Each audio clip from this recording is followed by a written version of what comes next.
자, 이번 시간은 공업입지론 배보 이론으로 나간다 그랬죠.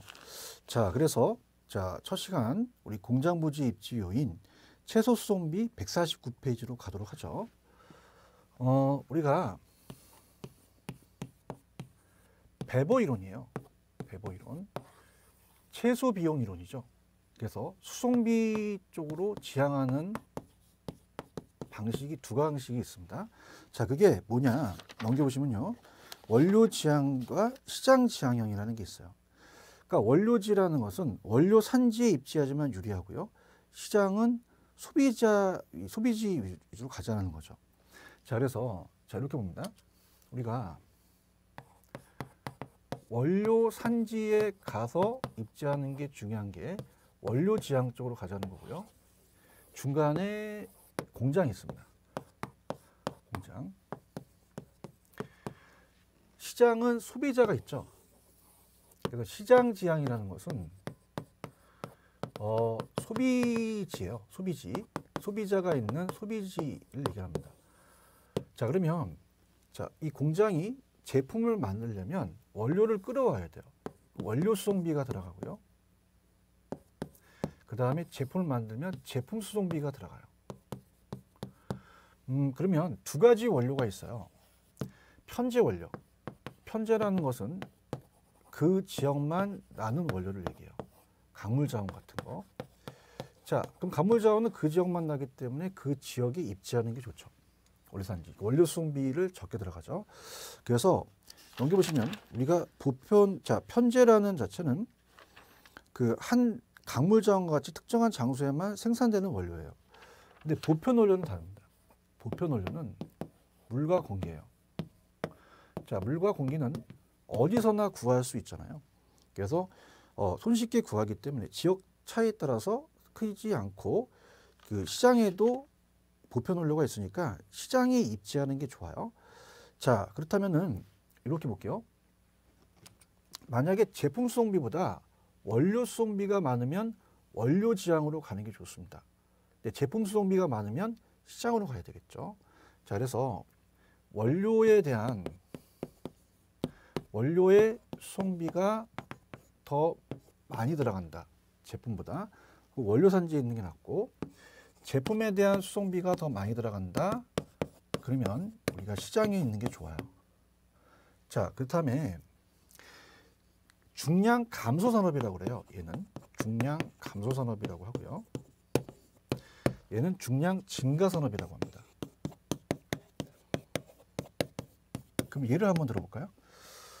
석회석이 있고 시멘트가 있어요. 자, 우리가 석회석이 무게가 크죠. 원료고요. 자, 시멘트를 생산해야죠. 시멘트는 작습니다. 그러면 원료하고 제품을 봤을 때 중량이 감소하는 산업은 원료 무게가 더 무겁죠. 자, 그러면은 시장 지향이 아니라 원료 지향이 되겠고요. 자, 그 다음에 중량 증가 산업은 보편 원료니까 물과 공기죠. 그래서 이거는 중량 증가 산업은 시멘트가 아니라 청량음료나 맥주 같은 걸 한번 생각해 보세요. 그러면 공병이라는 것은 비어있는 병이에요. 아무것도 안 들어갔죠. 자, 이거를 맥주를 생산하게 되면은 맥주에는 물과 공기를 채워 넣습니다. 그 물과 공기가 들어가기 때문에 자, 원료 무게보다 제품 무게가 더 많이 들어가죠. 그럼 제품이 증가하니까 중량이 증가하니까 요게 더 많다는 거죠. 자, 이렇게 보시면 돼요.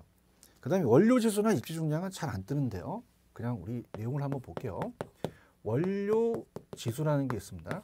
원료 지수는 지수하면 학기로는 앞에 게 올라갑니다. 그럼 편제 원료 중량. 자, 이게 국지죠. 편제 원료 중량이 올라가고 제품 중량이 내려가요. 생산물에 대한 제품 중량. 그러면 항상 1과 비교한다면요. 원료 지수가 1보다 크다는 것은 그 지역의 원료가 무겁죠. 그러면 1보다 크면 원료지로 가는 게 좋죠. 그래서 원료지 지향형으로 가고요. 원료지 지향적 산업으로 가고, 그 다음에 원료 지수가 1보다 작다는 거는 밑에 있는 제품이 크죠. 그럼 이거는 원료지가 아니라 시장지향으로 가자는 거죠. 시장지에 입지해야 된다는 겁니다. 그다음에 자유입지는 아무데나 입지도 되죠. 자, 입지 중량은, 자, 이건 그렇게 어렵지 않아요. 그래서 그냥 우리가 답만 보면 편제랑 제품과 제품을 나눠요. 편제와 제품이 1이면 제품과 제품을 나누면 1이 되잖아요. 그래서 이거는 2와 비교합니다. 2보다 크면 원료지향, 2보다 작으면 시장, 2와 같으면 자입지이기 때문에 그냥 참고만 하시기 바랍니다. 자, 그럼 공업입지에서 원료지향적과 시장지향적을 비교하죠. 원료지향은 원료 생산지 입지에서 생산할수록 좋은 거죠. 국지원료입니다. 그 다음에 원료 수송비 상대적으로 비싼 거고, 자, 중량 감소 산업이고요. 자, 원료가 부패하기 심하죠. 그래서 꽁치 통조림 같은 건 꽁치가 상하기 쉽잖아요. 원료 지향이 났고요. 시멘트 공업 얘기했고요. 자, 그 다음에 통조림 공업 같은 거고, 시장 지향은 제품 수송비가 원료 수송보다 큽니다. 보편 원료 많이 사용하고요. 중량 증가 산업. 제품이 부패하기 심한 것은 빵이나 우리가 두부 같은 건 상하기가 싶은 제품이잖아요. 이건 시장 지향이 낮다. 그래서 맥주 공장이나 청량음료. 자, 노동지향형은 제가 핵심적인 것만 잡을게요. 자, 노동지향형은 섬유, 피복, 신발 같은 건 미승용용이거든요. 승용공이 아니에요. 노동지향형은 임금이 저렴한 지역에 입지하자는 거죠. 그래서 노동비 비중이 클 때는 노동지향이 낮다. 자, 직접지향은 모여 있는 거예요. 가번의 별표. 수송비 비중이 적고 기술 연관성이 높은. 자, 우리가 자동차 산업 같은 경우는 서로 타이어 만드는 유리 만드는 공장이 관련된 게 모여 있어야 되잖아요. 중간 지향은 적한 지점이에요. 자, 그래서 소비 시장과 원료 산지에 이적되는 지점에서 수송수단을 바꿉니다. 그때 이적 비용이 급격히 증가하거나 감소하는 경우 거기 중간에 입지하자, 이런 얘기고요. 상업 입지로 가겠습니다. 여기가 이제 우리가 중점적이에요. 가장 키포인트입니다. 자, 그래서 상업 입지라는 자체가 크리스탈러의 이론이 가장 유력하죠. 그래서 크리스탈러 이론이 이제 이론적으로는 중심지 이론입니다. 넘기시면 152페이지에 다른 거 다 쓸데없고요. 상권의 개념만 잡을 거예요. 그 다음에 핵심적인 포인트를 먼저 155페이지부터 잡죠. 자, 그래서 상권의 핵정법이라든지 상권에 대한 개념은 제가 이걸 끝낸 다음에 말씀을 드릴게요. 155페이지서부터 봅니다. 자, 중심지 이론입니다. 그래서 우리가 이론이라는 자체가 이 중심지와 배후지가 있다면 중심지가 형성되는 과정, 형성되는 조건, 여기를 이제 우리가 공부하시거든요. 그러니까 전체적인 이론이 상업 입지로는 중심지 이론과 그 다음에 우리가 왜 뉴턴의 만류 법칙이라는 얘기 들어보셨잖아요. 중력 모형이에요. 이 중력 모형에서 따온 거거든요. 그래서 연결돼서 우리가 항상 두 가지 이론이다 합니다. 자, 먼저 여러분들한테 제가 스타트로 끊는 게 상업 입지론에서는 크리스탈러의 중심지 이론입니다.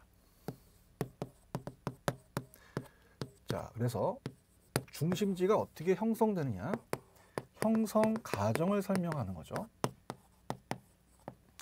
자, 크리스탈러는 중심지가 형성되는 과정을 얘기했어요. 중심지. 자, 중심지는 시장입니다. 시장. 점포가 있는 곳이죠. 상업지를 얘기하죠. 상업지.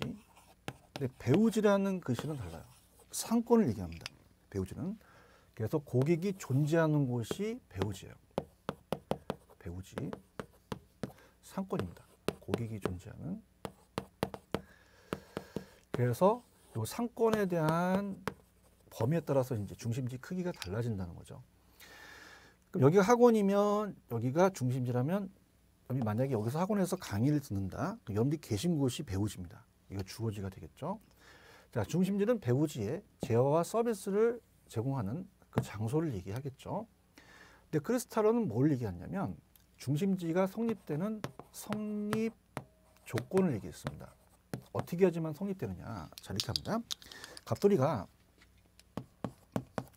동네 슈퍼를 차렸어요.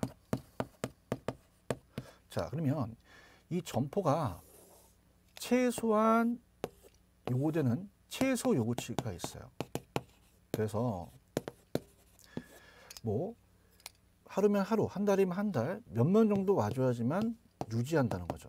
최소한 보장이 될 수 있는 그 요구치예요. 그래서 하나의 우리 정상이온을 얘기하는 거죠. 근데 재화의 도달거리는 뭐냐면, 재화의 도달거리는 짜장면도 배달거리가 있잖아요. 우리가 서울에서 뭐 부산까지 배달하진 않겠죠. 자, 이마트가 있다, 여러분들 동네에. 그럼 여러분들이 동네 이마트가지 다른 지역의 이마트 가는 건 아니죠. 자, 이게 상권의 범위예요. 그래서 이 재화의 도달거리는 우리가 사람들이 통행하겠다는 최대 거리죠. 교통비를 따져서. 그래서 최대고 얘는 최소다. 자, 그러면 중심지의 성립 조건은요. 당연히 여러분들 매출액을 얘가 더 올려야 되잖아요. 그럼 더 많이 와줘야 되니 재화의 도달거리가 도달 범위라고도 합니다. 거리가 최소 요구치보다 커야 돼요. 그러지만 중심지가 성립하는 거죠. 최소 요구치보다 커야 된다.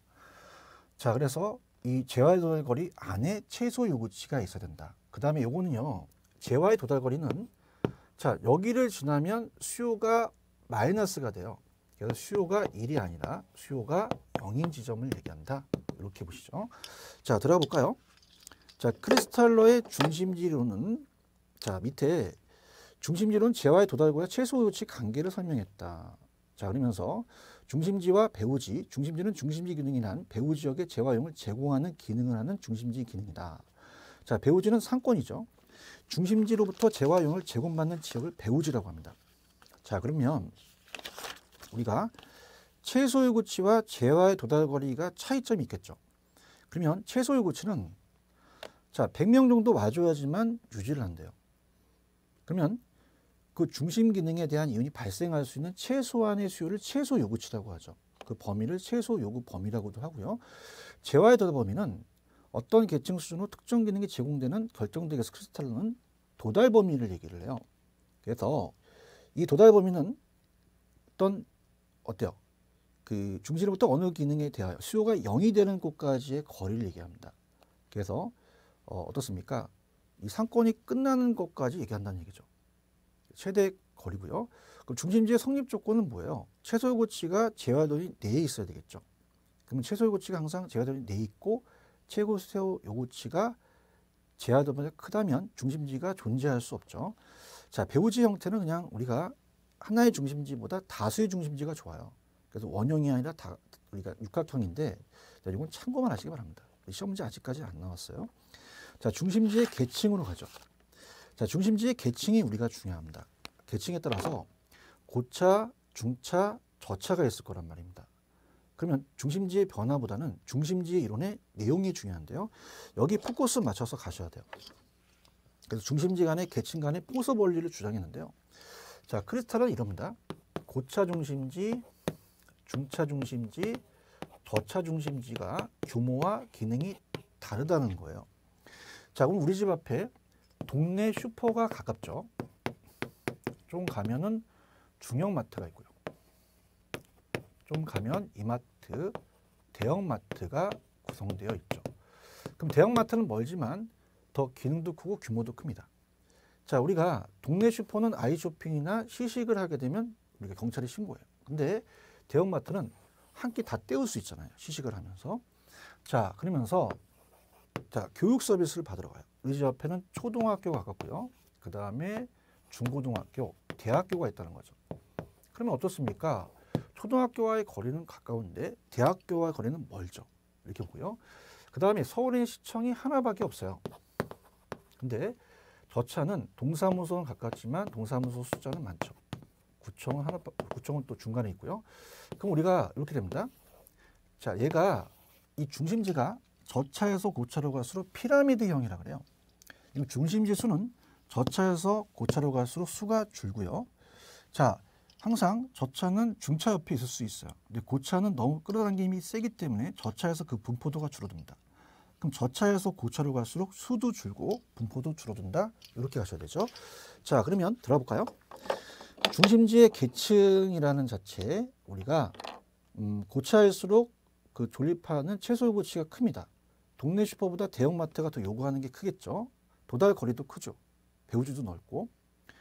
중심지 간의 간격도 넓죠. 고차끼리. 저차는 채소유고치가 작아요.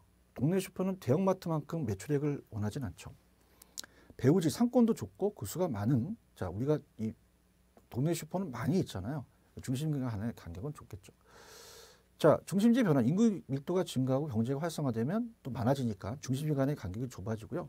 자동차가 교통이 발달하면 저차보다는 고차로 가겠죠. 저차 쇠퇴, 고차 발달. 자, 중심지의 내용이 중요합니다. 밑에 내용이 있지만 우리가 그걸로 정리하죠. 고차일수록 거리가 더 멀어요.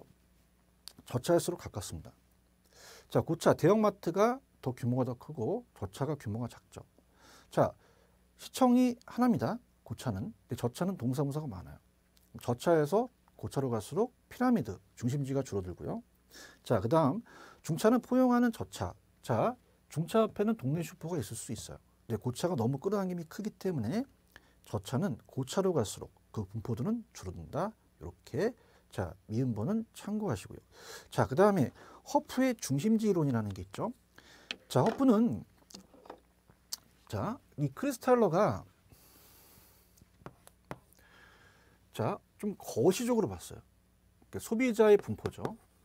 소비자가 분포를 하면서 좀 전체적인 숲을 본 거죠. 근데 허프는 달라요. 허프는 소비자의 개성입니다. 그 안에 나무를 보면서 조금 더 깊숙하게 봤다는 거죠. 그래서 미시적으로 좀 본다는 거죠. 자, 갑니다. 그래서 소비자의 개성, 형태, 행태, 행동과 태도, 미시적 분석을 하고요. 자, 그러면 요거는 소비자는 항상, 여러분들 저와 소비자는 항상 가까운 걸 선택하죠. 그래서 3번이 시험 문제입니다. 자, 어때요? 소비자는 가장 가까운 곳의 상품을 선택하는 경향이 있으며 적당한 거리에 고차가 있으면 인근의 저차를 지나칠 가능성이 크다. 자, 얘가 있을 때는 이마트가 없었어요. 대형마트가. 근데 등장을 예측을 한 거죠. 자, 고차라는 것은 여러 가지를 목적으로 다목적 구매 여행으로 여러 가지 물건을 사러 가요. 그러면 고차가 적당한 거리에 있으면 저차를 지나칠 가능성이 크다는 거죠. 자, 그 다음에 상권 분석. 자, 이제부터 중력 모형입니다. 네일리의 소매 인력 법칙이라는 게 있죠. 자, 인력에다가 동그라미 쳐보세요. 자, 학교 다닐 때 만류 인력을 배웠습니다. 두 물체의 질량 구배 비례하고 거리 지금 반비례하죠. 물체끼리는 끌어당기는 힘이 있기 때문에 여기서는 중력 모형을 얘기를 해요. 자, 그 다음에 밑에 보시면은 그 간단한 계산 문제가 있습니다. 제가 이 편법 쓰지 않고 그대로 갈 거예요. 컨버스는 이것도 편법 쓰지 않고 그대로 가고, 편법은 제가 나중에 공부를 하신 다음에 편법을 쓸 거니까 이렇게 해서 오리지널로 푼다고 생각하세요. 그 다음 마찬가지로 허프의 확률 모형에 대한 계산 문제가 나옵니다. 그래서 네일리, 컨버스, 허프에서 계산이 나온다는 거 그렇게 가지고 가시고요. 소비자의 분포 기법은 내용만 보시고 공간균배 원리는 아직까지 그 내용들이 안 나왔어요. 그래서 이 161페이지는 제가 좀 생략하고요. 우리가 그냥 결론만 좀 우리가 볼 거예요. 그 다음에 점포의 유형과 상품의 입지용이 중요합니다. 자, 넬슨이라는 게 마지막에 돼 있는데요. 넬슨이 한 번도 안 떴다가 재작년에 나왔거든요. 주거입지는 거의 안 나온다고 보기 때문에 주거입지는 아예 제치셔도 좋습니다. 자, 그러면 가보죠. 자, 말씀드렸듯이 우리가 중력 모형으로 들어가보도록 하죠. 자, 네일리의 소매인력 법칙. 자, 그래서 허프의, 자, 확률 모형, 컨버스의 분기점 모형. 자, 이렇게 해서 우리가 구성이 됩니다. 자, 그 다음에 이제 앞쪽으로 와서 우리가 상권이라는 자체가 뭔지 이걸 한번 볼 거예요. 자, 근데 또 이걸 중력 모형을 들어가기 전에 미리 한번 가볼게요. 앞쪽에서 제가 안 한 파트가 있거든요. 그러나, 자, 안 했지만 제가 만약에 시험 문제가 자주 출제되지 않는 부분이라고 한다면 다뤄드리진 않아요. 근데, 자, 우리가 일단 넘기셔서 앞쪽의 내용을 좀 더 살펴보도록 하죠. 자, 우리가 어디를 안 했었냐면 152페이지입니다. 자, 이렇게 보세요. 아까 배우지가 상권이라고 했어요. 그럼 상권은 크고, 우리가 상권의 규모가 크고 인구 밀도도 많고 소득수준이 높아야 되잖아요. 그래서 152페이지 상권이라는 것은 배우지예요. 대상 상가가 흡입할 수 있는 실질 고객이 존재하는 권역이에요. 그럼 고객이 존재하는 지역으로 항상 유동적이고요.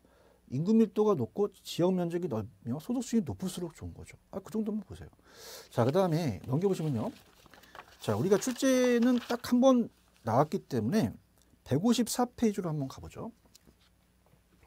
자, 154페이지로 가시면은 여기는 별표를 그냥 하나만 쳐놓으시는데 조그맣게 한번 출제됐거든요. 상권의 획정법입니다. 상권의 획정법, 상권 획정하는 방법이에요. 자, 그러면 밑에 박스로서 한번 정리를 해보는데요. 자, 공간 독점이라는 게 있습니다. 독점에다가 동그라미 쳐보세요. 이 독점이 핵심 포인트가 됩니다. 독점이 포인트가 되고, 그 다음에 다음 제가 비교할 게 시장 침투법입니다. 자, 시장 침투법은 침투에다가 동그라미. 그 다음 분산시장 접근법은 분산이 핵심 포인트예요. 분산시장 접근법이죠. 그래서 분산한다. 그래서 좀 편법인데 독침을 분산하죠. 그죠? 그러면 안 좋은 거죠. 살해하는 겁니다. 자, 그러면 독점이라는 것은요. 자, 이렇게 한번 생각해 보세요. 자, 어때요? 예전에 우리나라도 약국이나 이런 것도 거리 제한이 있었어요. 자, 거리 제한을 줍니다. 그래서 거리 제한을 두거나 또 면허를 따게끔 하죠. 자, 그럼 우리나라 이론이 아니기 때문에 뭐 거기 공간 독점이라는 것은 예제를 보시면 주류 판매자나 우체국, 자, 이런 것도 이제 된다. 이렇게 되고요. 주류 판매점이나 우체국. 그 다음에 침투라는 건 뭐냐면, 자, 우리가 서울의 명동에 가면 백화점이 하나 있나요? 아니죠. 자, 침투라는 것은 경쟁이 심하죠. 자, 이게 거의 대부분이라는 겁니다. 자, 그래서 이 침투라는 경쟁이 심한 곳이에요. 그래서 이 시장 침투는 중첩 부분이에요. 중첩되어 있다는 거죠, 서로. 그래서 백화점 같은 게 모여 있고 서로 경쟁을 하잖아요. 그래서 어떤 게 이제 뭐냐면, 거기 보시면은 백화점과 슈퍼마켓, 이런 게 예제다. 백화점과 슈퍼마켓이다. 이렇게 보시면 되고요. 자, 분산시장 접근법은 이 분산시키라는 거죠. 자, 우리가 이 고소득층들은 이 전문품, 고급들을 좋아해요. 그럼 이 사람들한테에 대한 시장은 다른 지역과 분산시켜서, 자, 분산시켜라. 분리시키는 거죠. 다른 지역과 저소득과 분리를 해서 특정 수요계층이니까 우리가 어떻습니까? 어떤 전문품이라든지 고급 상품 같은 거를 판매하라는 거죠. 자, 들어볼게요. 자, 박스를 가기 전에 내용이 중요합니다. 자, 시장 침투법은, 자, 여기는 안 나왔지만, 자, 우리가 독점이라는 것은 공간 독점, 거리 제한, 면허 필요하죠. 주류점, 판매점, 우체국. 자, 시장 침투법은 침투라는 게 중요하고요. 자, 겹친 건다는 거예요. 중첩 부분이 인정되는 거죠. 그래서 백화점, 슈퍼마켓, 분산시장은 분산시켜라. 전문화된 상품들은 이제 명품 같은 건 특정 수요계층에 따라서 특정 지역에만 공급한다. 이렇게 해서 정리하시고요. 자, 그 다음에 고정적 상점 이론은 크리스탈론이 고정적 상점 이론이거든요. 그럼 얘네들은, 자, 우리가 유사한 점포끼리 모여 있거나 아니면 대형마트 가시면 우리가 어떻습니까? 뭐 예전에는 그래요. 그 예전에 고전화파는 가까이 있으면 근리상가, 멀리 있으면 지역상가거든요. 근리상가는 뭐 신선도를 요구하는 야채라든지 우유, 그 다음에 지역상가는 철문점 같은 거를 우리가 해요. 근데 지금은 어때요? 지금 가장 중심지론이라는 고정적인 계층이 비판받는 거는 맨 밑에 가시면 4번입니다. 자, 고정적 상점은요, 소비자들이 한 번의 구매에 통해서 여러 가지 물건을 구입한다는 걸 현실적으로 강화시켰어요. 자, 이게 중요해요. 그래서 우리가 상점이 혼재되어 있으면서 원스톱 쇼핑이라는 걸 설명 못했죠. 그래서 유사한 상품끼리 또 모여 있다는 것도 설명 못했다. 이렇게만 보시고 하시고요. 자, 그러면 우리가 미리 말씀을 드렸지만 중심지 이론이에요. 끝났고요.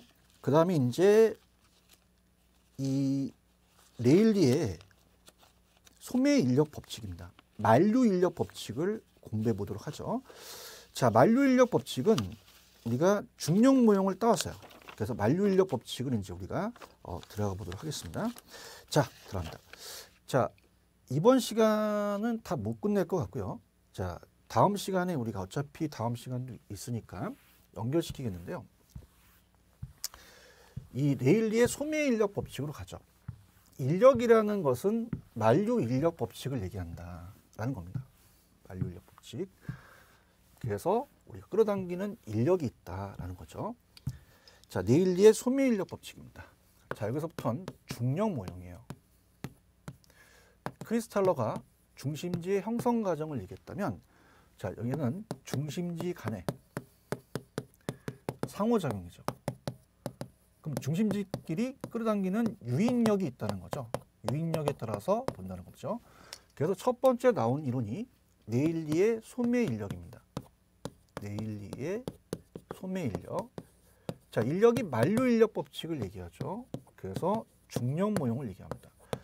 자, 우리가 도시 단위로 갔어요. 딱 두 개 도시를 봤는데요.